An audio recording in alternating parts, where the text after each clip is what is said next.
السلام علیکم۔ آج ہم جس ناول کو ڈسکس کرنے جا رہے ہیں یہ نمرہ احمد کا وہ ناول ہے جس کے بارے میں شعاع اور خواتین ڈائجسٹ کی سینئر ایڈیٹر امتل نے کہا تھا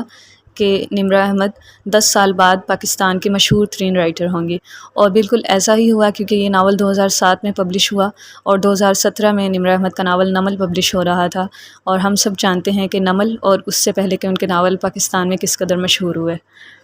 تو اس ناول کا نام ہے میرے خواب میرے جگنو، اور یہ 2007 میں جو شعاع ڈائجسٹ میں 2 ایک ساتھ میں پبلش ہوا۔ اور اس ناول کو اگر ہم اس کی خصوصیات کو دیکھیں تو اس میں وہ تمام چیزیں تقریباً نظر آتی ہیں جو کہ نمرہ احمد کے آج کل کے ناولس میں موجود ہیں۔ فار ایگزامپل جیسا کہ وہ اپنے ناولس میں سسپینس بہت زیادہ پیدا کرتی ہیں، تو وہ اس ناول میں بھی موجود ہے۔ جس طرح سے اپنے ناولس میں وہ سینس کو ادھورا چھوڑ دیتی ہیں یا ان کو گڈمڈ کر دیتی ہیں ریڈر کو انگیج رکھنے کے لیے اور سسپینس پیدا کرنے کے لیے، وہ اس ناول میں بھی موجود ہے۔ اور جس طرح سے وہ اپنے ناولس میں انفارمیشن بہت زیادہ پرووائڈ کرتی ہیں، اس ناول میں بھی ہمیں انفارمیشن ملتی ہے۔ اور جیسا کہ ان کے باقی ناولس میں ہمیں نظر آتا ہے کہ وہ سادہ الفاظ استعمال کرتی ہیں اور ان کا بات سمجھانے والا انداز ہوتا ہے، نہ کہ بات کو مشکل بنا کر دکھانے والا۔ تو اس ناول میں بھی بالکل ایسا ہی ہے۔ اس کے علاوہ نمرہ احمد کے باقی تمام ناولس کی طرح یہ ناول بھی ڈراماٹک ہے کہ اس میں ایسے ایسے واقعات ہوتے ہیں جن پر اچانک سے ریڈر کو تھوڑا سا یقین کرنا مشکل ہو جاتا ہے۔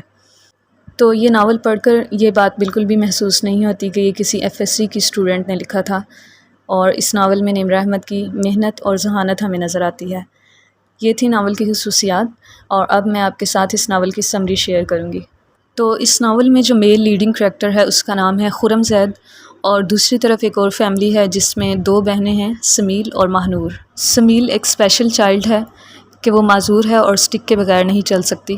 اور سمیل اور ماہنور کے فادر بہت زیادہ امیر ہیں، وہ سینیٹر ہیں اور بہت سے ہوٹلز کے مالک ہیں، جبکہ دوسری طرف خرم زید بہت زیادہ غریب فیملی سے تعلق رکھتا ہے اور وہ ایک ہوٹل میں ویٹر کے طور پر جاب کر رہا ہوتا ہے۔ ایک دفعہ ایسا ہوتا ہے کہ ماہنور اسی ہوٹل میں آتی ہے اور خرم زید کے ہاتھ سے جوس اس کی ڈریس پر تھوڑا سا گر جاتا ہے، تو ماہنور اس کو اس ہوٹل سے ویٹر کے جاب سے نکلوا دیتی ہے کیونکہ وہ ہوٹل اس کے فادر کا ہوتا ہے۔ پھر ایک دفعہ یوں ہوتا ہے کہ سمیل کسی پارک میں ویل چیئر پہ بیٹھی کوئی بک ریڈ کر رہی ہوتی ہے، اور خرم زید اس کو دیکھتا ہے تو اس کی بک ریڈنگ کی ہیبٹ سے بہت زیادہ انسپائر ہوتا ہے، اور وہ اس سے ملتا ہے اور چاہتا ہے کہ وہ اس سے شادی کر لے۔ لیکن ماہنور کو جب یہ بات پتہ چلتی ہے کہ کسی لڑکے نے اسے چھوڑ کر اس کی بہن جو کہ معذور بھی ہے اس کو فوقیت دی ہے،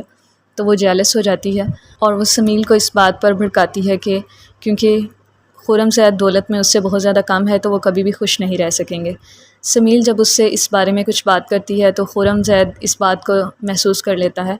اور وہ اس کو کچھ بھی بتائے بغیر چھوڑ کر چلا جاتا ہے، لیکن اس کے دل میں یہ عزم ہوتا ہے کہ جب وہ دولت میں اس کے برابر ہو جائے گا تبھی اس سے شادی کرے گا۔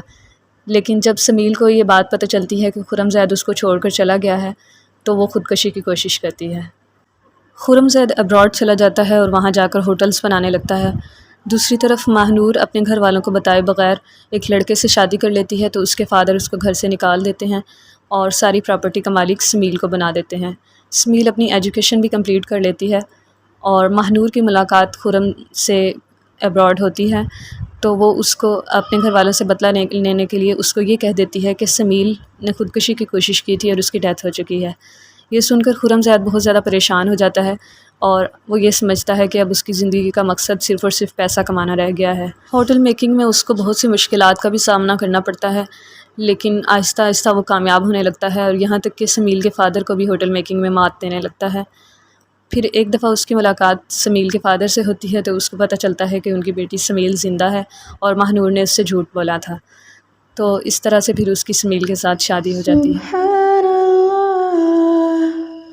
الحمدللہ، لا الہ الا اللہ، اللہ اکبر، سبحان اللہ، الحمدللہ، لا الہ